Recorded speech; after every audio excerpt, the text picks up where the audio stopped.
So, yun na nga mga tol, no? Na-sweep natin yung first two games natin sa SEA Games. Pero, ano ba yung problema natin na pwedeng kaharapin simula ngayon? So, yun yung tatalakayin natin ngayon. Unang-una mga pare, no?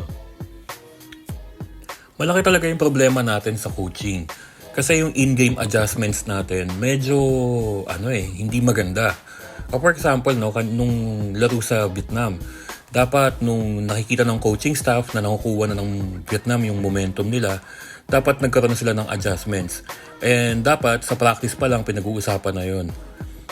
Pangalawa, no, pag tinignan mo yung lineup natin, hindi tayo pwedeng umasa ng team ball offensive eh. Pag nag-workout, okay pa. Pero pag tinignan mo talaga yung lineup, tignan mo yung 12 ah. Dun sa 12 na yun, sino lang ba yung mga player na pwede mong asahan sa huling tira? For example, no, yung naorasan ka na ng shot clock, tapos kailangan mong may titira sa huli. Sino lang ba yung mga pwede mong asahan dun? Dalawa lang yung nakikita kung pwede mong asahan dito eh. Si Robert Bolick lang at saka si Ray Parks. Kasi si Ray Parks yung nasa PBA yan, yun yung talagang niya. Yun yung talagang role niya. And si Robert Bolick din. Yun din yung role niya sa NLEX, no?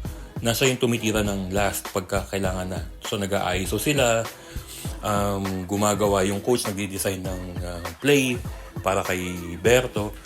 And pag dinignan mo yung ibang players natin, although meron tayong mga players na okay rin naman, mga offensive players din naman. For example, si Matthew Wright, si Jamie Malonzo. Pero hindi sila yung tipo ng mga player na pagkakatiwalaan mo sa huling tira. Next na problema naman, tingin ko kailangan na nating i-consider na hindi dapat i-consider si 3D sa international game. Dito okay pa sa SEA Games, pero sa main, hindi na dapat i-consider si 3D. Si 3D, magaling. Magaling talaga siya. Pero ang problema ni 3D, yung position.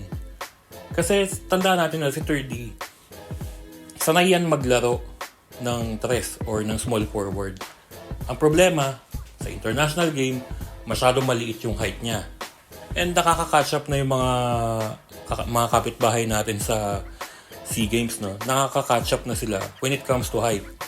Darating yung time na maliit na rin siya kahit sa SEA Games or SIABA. And pag nilagay mo naman sa DOS, medyo yung ball handling skills niya, medyo questionable pa. And wala siyang consistency sa outside shooting. Ang daming mga pwedeng ayusin dito. Pero yun nga, saludo pa rin kay 3D and kay Matthew Wright and sa mga player na nag-volunteer to play for our national team dito sa kampanya natin sa SEA Games.